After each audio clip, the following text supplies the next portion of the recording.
Welcome to the Entre Pastors Podcast on YouTube. This is a show that helps pastors think, act, and thrive as prosperous entrepreneurs.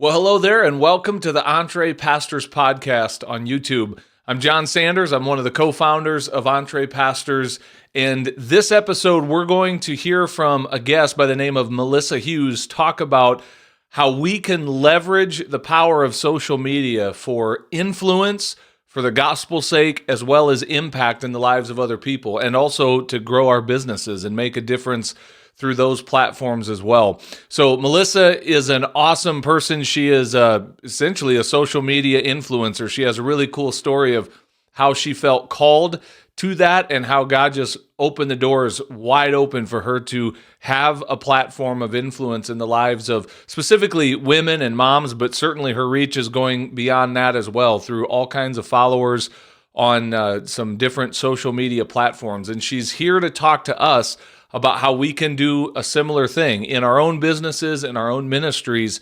And you guys are in for a treat with this one. So without any further ado, check out this conversation I had with my friend Melissa Hughes. Here we go.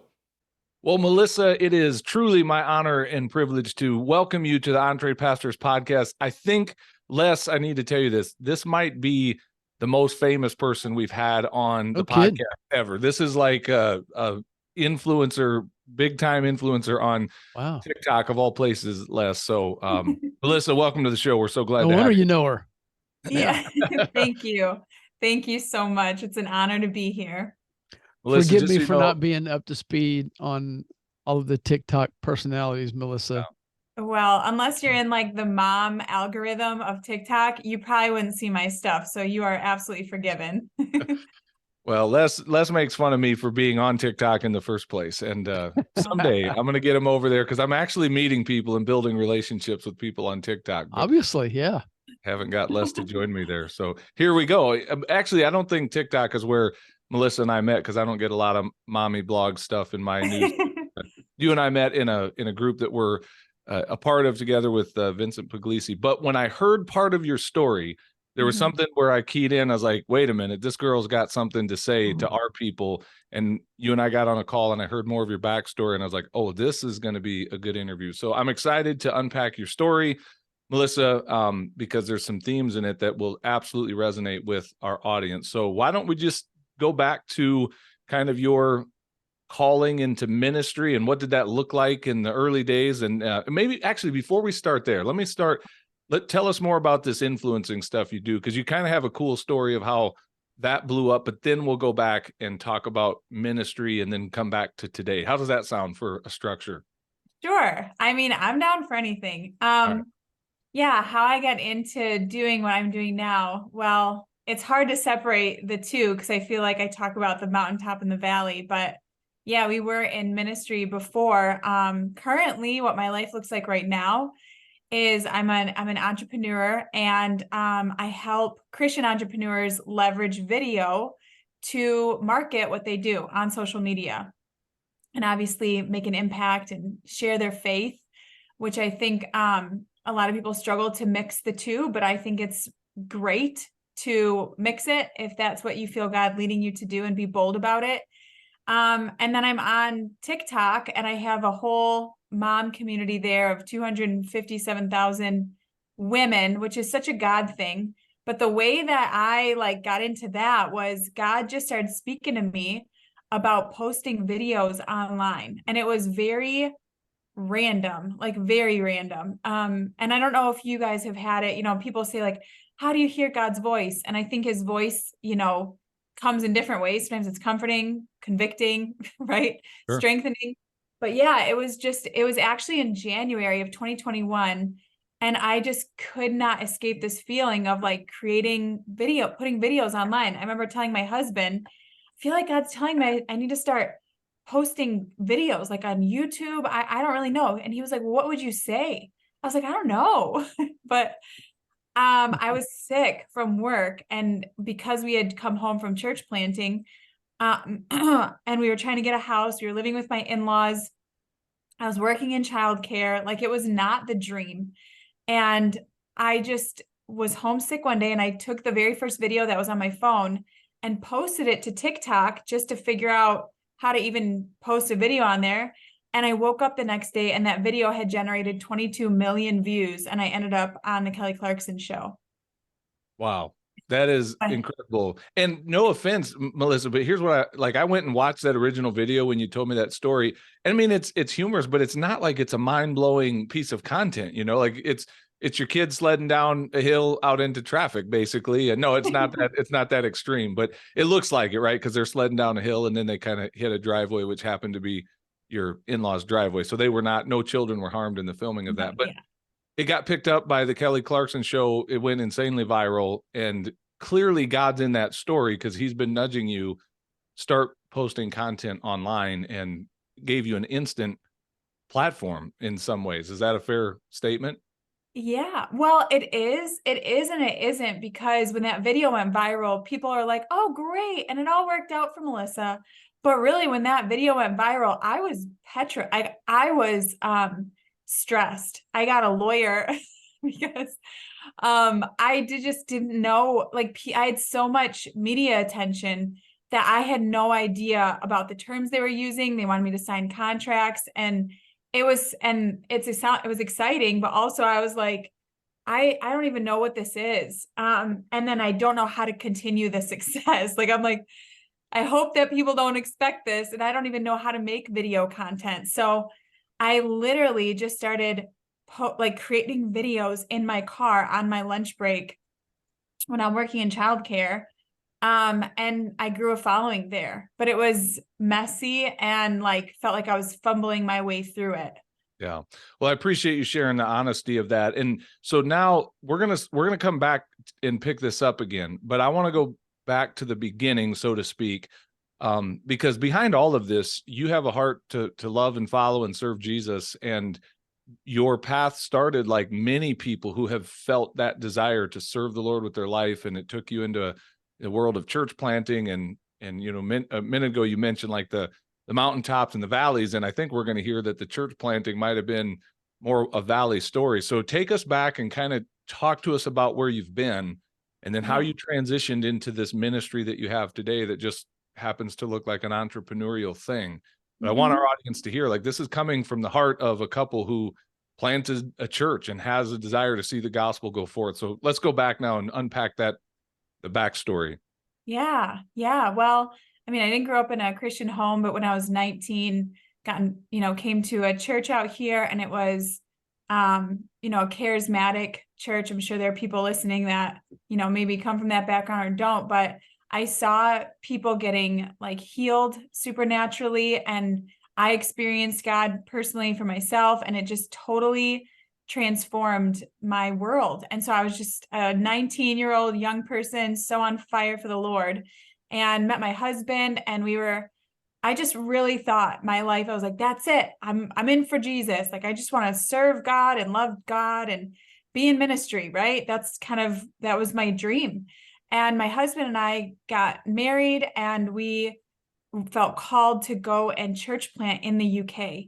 And that was, to me, even like a better dream, because I was like, yeah, living in another country. And it just was exciting. It was so exciting. And just it felt like skies were the limit.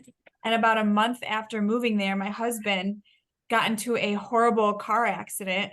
And at that point, we had no house, no car, no jobs, obviously, no furniture. Like, our friends, and we had just made a couple friends, but really we were just there. And what year was that, Melissa? What year was that? It was 2015. Okay. Yeah, 2015 we moved there. And so, at that time as well, the only place that would rent to us was a funeral home in a valley. The place was called the Valleys in Wales. That's where we were. And the people that we were leading the church with, they left, and I was pregnant. It was just this bomb, just kind of like boom. And we church planted there for 4 years. We stayed. I've had people say, why didn't you leave? That wasn't even an option in our heads at that point. I think when you feel called, And especially like as someone that's wanting to follow after God, you're like, okay, this is what we're doing, and we're just gonna trust God for the future and what He's gonna do. But it was really challenging, and for 4 years, it didn't really get better. It was a year of 4 years of pruning and excavating and coming face to face with some doubts and fears that a lot of people or a lot of Christians maybe don't ever have real honest conversations with God and stay and work through. And so we came home from that in 2019 kind of a little bit defeated. And really, especially like we kind of were like, what's next? Like this was kind of what we thought, and it didn't turn out the way that we had expected. Yeah. Well, again, I appreciate your honesty in that. So here's a question. You stayed for 4 years. So there was in those 4 years, you said there was a season that wasn't an option to quit and to come home. But then year 4, it became an option. I'm just curious, like what changed? At what point did either God give you the permission, the release, or did you just get to the breaking point of going, okay, we're done now? Like, because I think a lot of pastors stay stuck. There's a narrative in the back of their mind that if I do something different, if I quit, if I pivot, I'm quitting on God or I'm quitting on the church. They assign so much weight to it. Yeah. So how did you reach your breaking point of like, okay, we can leave now? We couldn't leave in year 2 or 3, but year 4, we're good to go. Yeah, that's a really good question. It's funny because I don't even think that we even thought like maybe we should pack this up and go home. Like it wasn't even a thought in our heads. And I think that's kind of interesting too. But around, year 4, we had 2 kids. So my son was 1, my daughter was 3, and we just started having more conversation. I think it just started to feel like, where do we, like, are we, because originally when we said we were going to go there, it was going to just be for a couple years. Okay. And so it wasn't, but we were open to staying. But when that time came and our kids were about to get into school, because kids start school around 3 or 4 there, we just really prayed about it and felt like it was the release to come home. And I'm glad, because a couple months after was COVID. So you kind of felt like you fulfilled your mission and kind of hit the mark of what you were, even though you didn't see the results you were hoping to see, you still feel like you did the assignment that you felt called to go do anyway. Yeah, I do. But I also, in regards to what you said though, looking back, I think that what you're saying, how so many pastors attach so much, like I failed God, or I won't pivot, or I won't quit because this is what God said. And I think there's so much shame that's attached to that like, if it's not working out, like there's no shame, and like being like, maybe this wasn't, or just figuring it out, right? Or just maybe this wasn't what I thought. Maybe God's leading me into something else. Like, pivot. It's okay to pivot, Yeah. One of the term I kind of used in my, and I've had several transitions in my life as far as career goes and stuff, but when the big one came where I transitioned kind of quote unquote out of full-time ministry, and I'm no longer in that role as a senior pastor, church planter, the terminology that I came to assign to it was, it's a new season of ministry. I kind of stumbled onto that very early in the process. Like, I'm not quitting ministry. I'm pivoting into a new season of ministry, and it's going to be different. It's going to look different than the last 17 years, 16 plus years of church planting and serving in that lead pastor role, but it's still ministry. And, all of that kind of plays into the foundation of what is now Entre Pastors. So when you guys came back and you're kind of regrouping from that, was there, like, what was next? Was there still a desire to like get back into quote unquote ministry, full-time ministry, or what was your plans then? And how did that evolve to what you're doing today? Yeah, I think when we moved home, our plan was kind of just like getting settled and kind of coming into that new season. And what's interesting was obviously COVID happened next. And we kind of, at that point, we needed to get a house. We had sold our house before we moved. So we needed to get set up, needed to get a house, like we had kids. So that was kind of like that season. And in that season, was when God started speaking to me about video. But like, I wouldn't say like we came home and we were like, we know what to do. Mhm. It was like, we're coming home kind of on like faith. Like, I think the word that God gave us was the word from Abraham, go to the land that I will show you.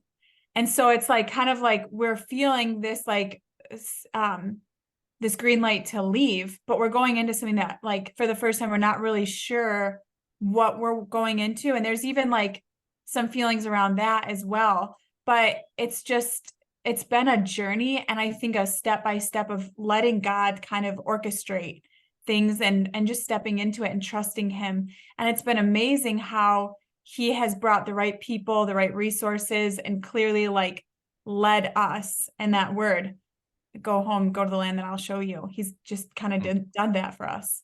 Yeah. Yep. Now, Melissa, I think in our culture today, there's mixed, maybe mixed reactions when people hear the term like influencer, social media influencer, YouTuber, all of that. Certainly there's the one reaction is kind of the eye roll of like, this isn't a real thing. This is silly that people are so self-focused and just put all this stuff out about their life. Then there's others that see it as an absolute legitimate, like something to aspire to. I mean, I think many in the young generation, that's what they want to do for a career. They want to influence people. I'm somewhere in the middle because I absolutely see the validity of it. I also see, like, in order to be that, like, you need to have something worth saying.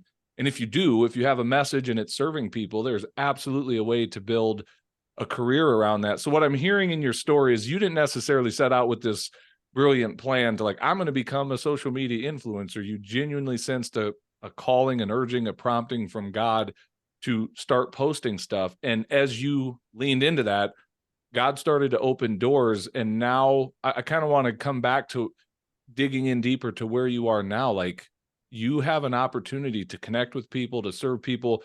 What's kind of your main message? I know you're kind of breaking off into a new arena here, which we'll get into in a minute, but as you built out the mom thing, like, what was your main message? Tell us some stories of how you've like ministered to and served people through that content. Just take us into that world. What does that look like to be a social media influencer, and tell us some stories of how you've impacted people through that?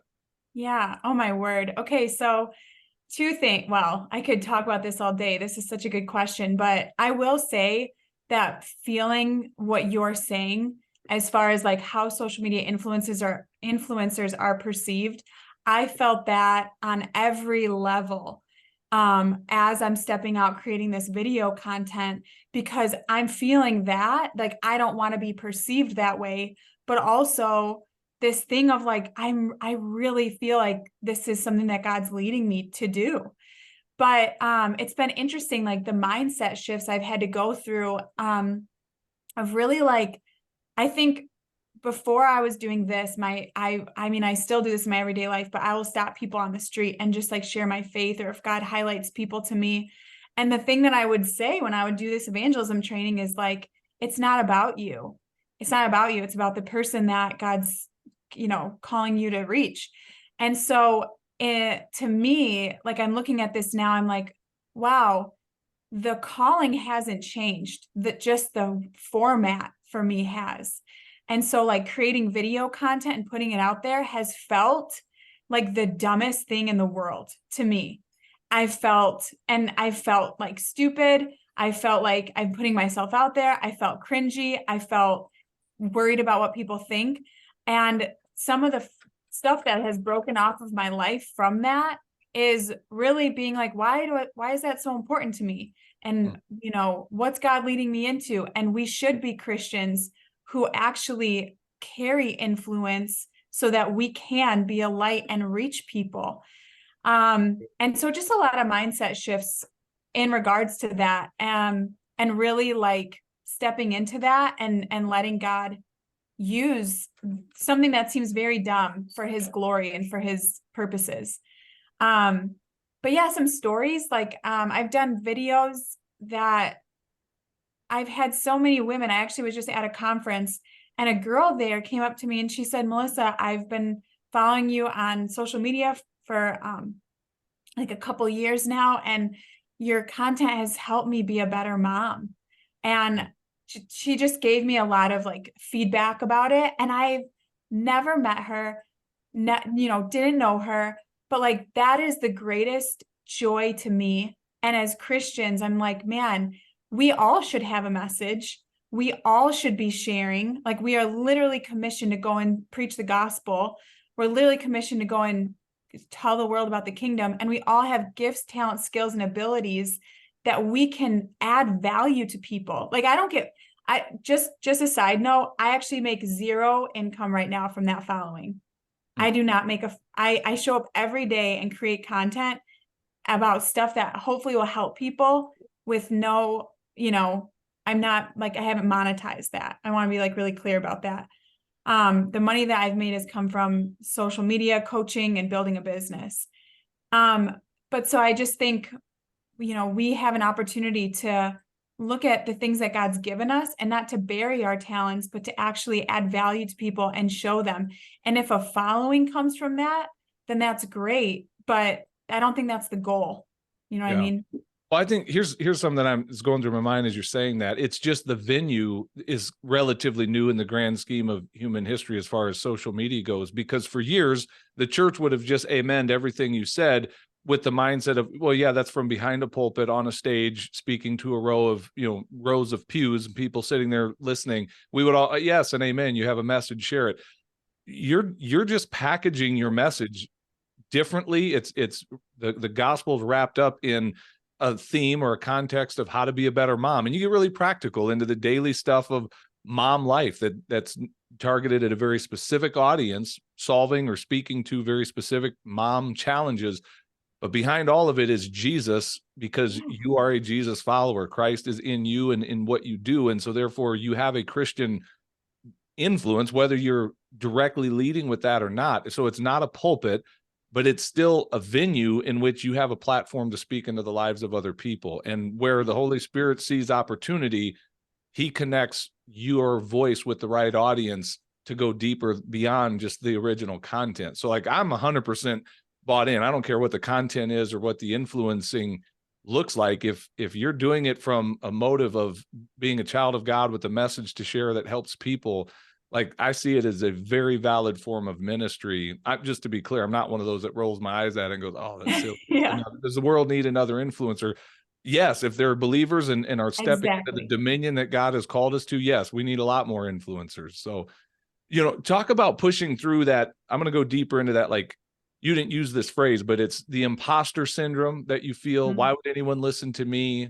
Who am I to put this out there? Because I think that holds a lot of people back from, whether it's social media or just putting themselves out there in business to begin with. Like, I'm just a pastor. Why would anybody care what I have to say or offer in this arena? Like, how did you push through those voices, those limiting beliefs that we all bump into when we do put ourselves out there?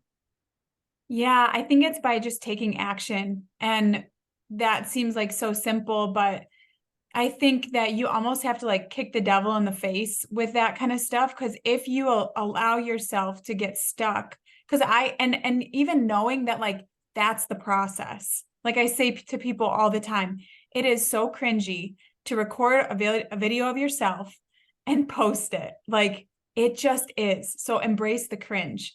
And I think that imposter syndrome, knowing that is also a part of feeling that way, that you can almost be like, oh, okay, Melissa said that I would feel this. This is part of like overcoming that, getting over myself, that it helps people to push through.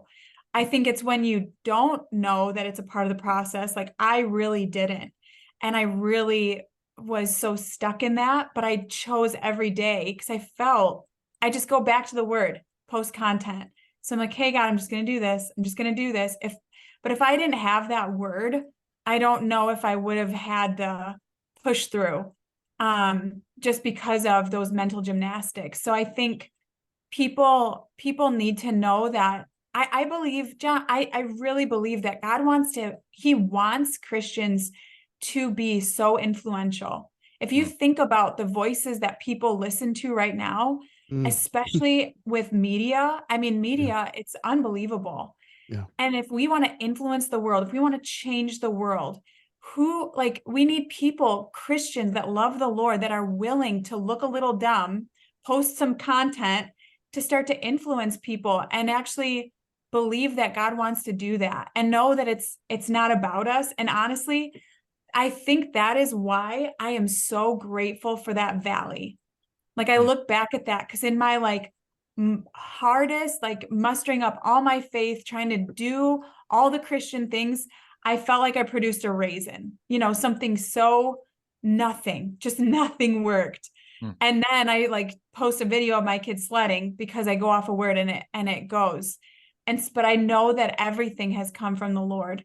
And so I don't feel like I just, I don't want my ego to ever get into it, but hopefully like I'm presenting myself in a way that shows Christ. But yeah, I think people just need, if you're feeling imposter syndrome, you have to just push through that and keep taking action. Because if you get stuck, then you just stay in that place. Yeah. Hey, I love this phrase. So if you haven't done this yet, Melissa, whenever you write your book, the title should be Embrace the Cringe. Listen, that's a great book title. That's really good, Les. Yeah, I should embrace the cringe. That's right. That's got some stickiness to it. Does thoughts from a social media influencer. I like it. That's There's good a subtitle. stuff, man. We got it. Embrace the cringe. That's good. But you know what? Over the years, Melissa, I've heard from what I have come to call the humility police. Sometimes they're actual real voices that speak into my life. And other times it's just in between my two ears, what I think other people would say. But the humility police sound very spiritual and they sound very Christian. But they're coming at you and accusing you of prideful things. Now, I recognize people can put their prideful self out on social media all the time. It certainly can be a platform for self promotion. And yet, here's what I'm going to say. There is a humility that comes from pushing through that resistance of putting yourself out there in a humbling process that, like, the humility, I would contend there's a whole bunch more people that are stuck on themselves pridefully, so worried about what other people would think of them that they're not taking the risk to put themselves out there. They'll sit back and take shots at people who have pushed through that and assign motive of pride and arrogance and wanting to build a following for, insignificant reasons or whatever. But anyway, that's not really a question. It's just more of a rant I wanted to throw in there. Well, I want to piggyback off that rant because I would say that I have had to humble myself more in the last 2 years and getting over this whole thing of what do people think about me? Because that's the thing. Anytime you create something and you put it out into the world, you are opening yourself up for judgment. And I have had people take my words, take my videos, absolutely, rip me apart. And I had somebody actually one time tell me that they totally were judging me and judging what I was doing until they actually talked to me about it. And I know that. And that's the hard thing, is knowing how it can come across.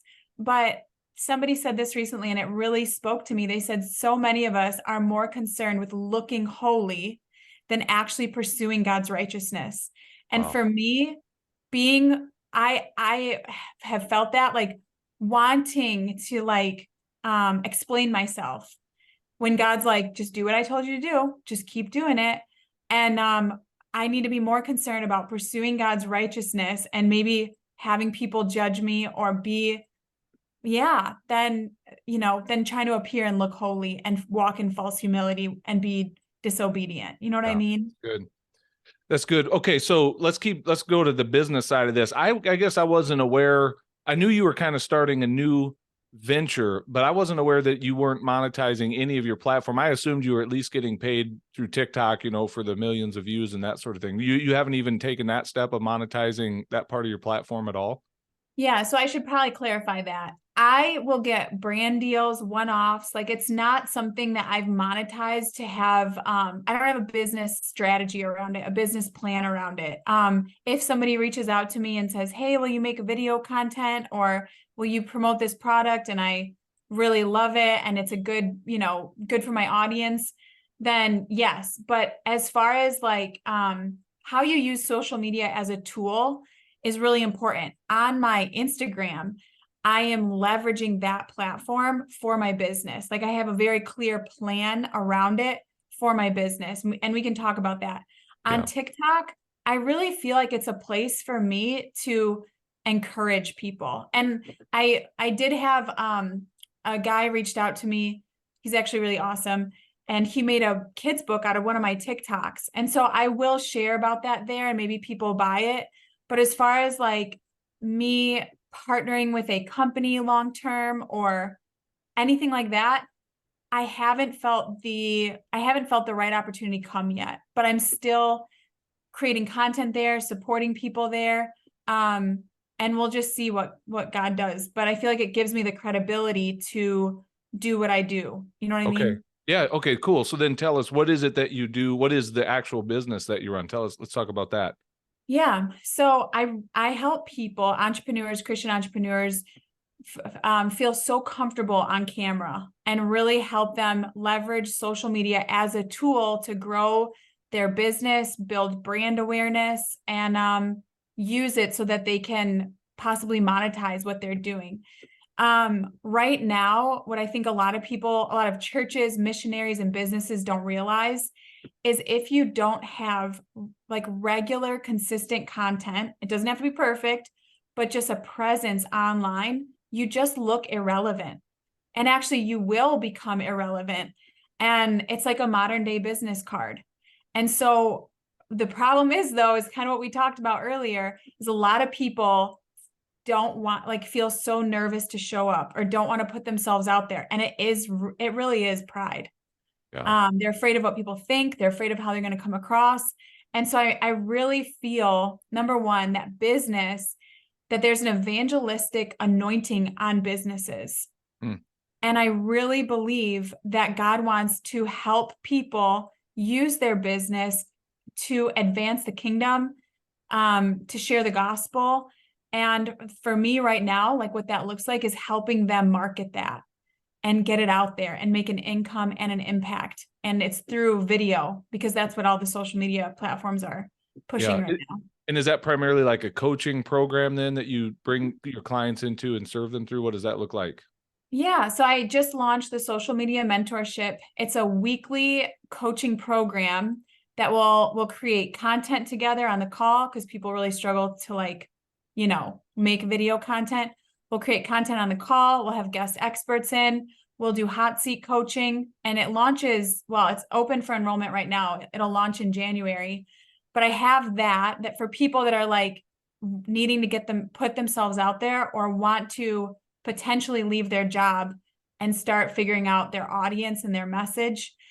And then I also have a social media agency where, for businesses that if they're like, look, I know I need social media content, but I don't want to make it, we will make it, edit it, and post it and manage your accounts for you.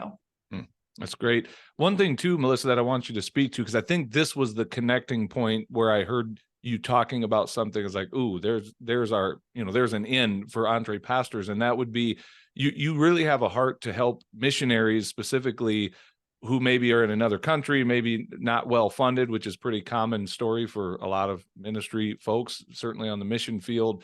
By being able to open up a stream of revenue for themselves in this way. Like, first of all, is that a fair summary statement? Tell us more about that if I'm missing the details there. Yeah. No, they're invited into the social media mentorship. So I'm wanting to create a place for people in business or for missionaries to also be in a place of people in business or in the mission field. So they can come into the coaching program. And for missionaries, because there's a cost for businesses, but for missionaries, I have a scholarship program where they can learn the tools and learn about having an online business, to hopefully support their efforts, right? So that's that. That's awesome.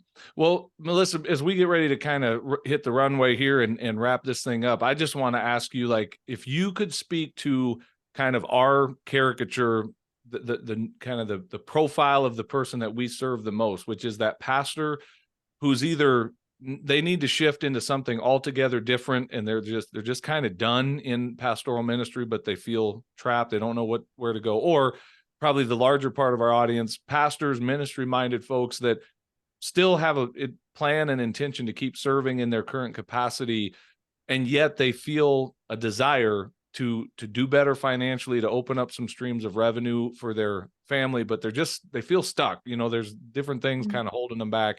And you just had a few minutes to encourage them. What would you say to speak some truth and life into them? I'll let you take it in any direction you want, but what would you say to that?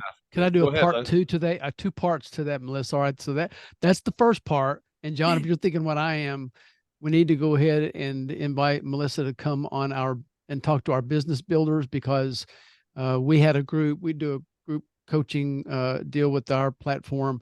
And there was somebody on there today that needs to speak to you ASAP, that he took a hot seat opportunity, and he's trying to really to do what you're talking about doing. And I think that it would really probably help him. So that's the A part of this question. The B part is I need to talk to that missionary as well, or worker, as they're known as in some parts of the world. So I got somebody very, very close to me, and I really can't say who that is, but very close to me, who works with women in the Middle East and has started a business, and it's really growing, and with very little effort, really no effort as far as social media and all that, because of security concerns. They would be all over this, and I would love to get them in this program. Oh, amazing. That's so awesome. Yeah, definitely connect me. She'd love you, no doubt. Yeah. I mean, here's what I would say. If Jesus was alive today, do you think that he would be making social media content? I do. Because he used a boat to amplify his voice. And right now, all of us have a phone that we can, from anywhere in the world, go on and create a video that's either sharing our story, sharing our faith, sharing value that we have that is from a kingdom basis and foundation, to be a light in the world. For any pastor, I think it's really God is doing something different. We need to be open. The Bible says he's doing a new thing. But what's funny? Every time he does a new thing, everyone's like, oh, it can't be that. Can't be that. Well, no, it is that. That's what it is. It looks different. I just find it so funny that God's brought me into this, because to me, I'm like, this is dumb. But we can do it together. But God's doing a new thing. When TV came out, I think Christians were like, oh, it's the devil. It's the devil. Well, guess who was on TV? Billy Graham. Guess how many people were healed through a screen? How many people received salvation through a screen? And what's funny is there's this, can you tell I'm getting passionate? Well, it's because I am. Little. Keep going. There's just so many people right now, there are churches that are like, how can we reach the younger generation? Well, guess what? If you want to fish, you should probably go where there are fish. And right now, every young person right now is like this. And so for Christians, pastors, people that are wanting to reach the world, we should really wake up and look where everyone's attention is. So for me, I think it's a missed opportunity for the church, for believers to be like, oh, I'm going to get off social media because it's bad. And well, yeah, it is bad. So that's why we need more people there. That's why we need more people that are going to be a voice. I have personally seen people get healed. I did a video one time saying about how I had prayed for this lady at the Dollar Tree, and I shared the testimony in there. And I just said, if even while you're watching this video, if you feel pain in your body, I'm just going to pray for you. And a lady messaged me and said the pain in her wrist left. And it's just unusual, and it's weird, and maybe God's in it. And so I really want to encourage the body of Christ not to despise this because it's unusual, but to actually think about the opportunity that we all have that's in our back pocket, and how we can use it as a tool to be an incredible blessing to the world through your business, or through your voice, or through encouragement. And if you feel cringy being on video, well, you can come and join the club and be a part of my mentorship, and we can all feel cringy together, because God is doing something with this. Man, I love it. Now you're getting me all fired up, Melissa. So Embrace the cringe. So good. This is so good. Hey, if people wanted to sign up with you or learn more about you other than following you on TikTok, what's the best way for people to connect with you and go deeper? Yeah, well, I actually, I have a social media content system that I can give you the link if you want to share it in the podcast notes. Yeah. literally a system that will show you exactly what to post, what kind of videos to post on what day. And that's like a free resource I'd love to give to people in your audience, so that if people are like, okay, I feel like I should just get with the program and do this, that will help them. But then if they want to connect with me, I would love to connect with anybody that wants to message me on Instagram or TikTok or Facebook, or send me an email at melissa@melissaleehughes.com. So yeah, I'm all over the place. So you can find me at any of those places. Melissa, I'll tell you, that I never thought I'd say this. Thou hast almost persuaded me to go and get on TikTok. I said, almost. Wow. God is working. He is moving in this interview, John man. couldn't do it, but yeah. Wow. Bring Melissa on, and in 43 minutes, she's been able to do what I've not been able to do in 2 years of working with Les. I may not go all the way over to the dark side, but I might try Instagram now. Oh my goodness. Good. You should, because, don't you find that God works like that though? He uses like the weak things to shame the wise, and new wineskins. Les has a deep wound. Years ago, someone told him he had a face for radio, and that's kept him off of Instagram and Facebook and all the stuff. So I just made that up. Well, we just want to set Les free right now and tell you that I really think that there's a spot for you on TikTok.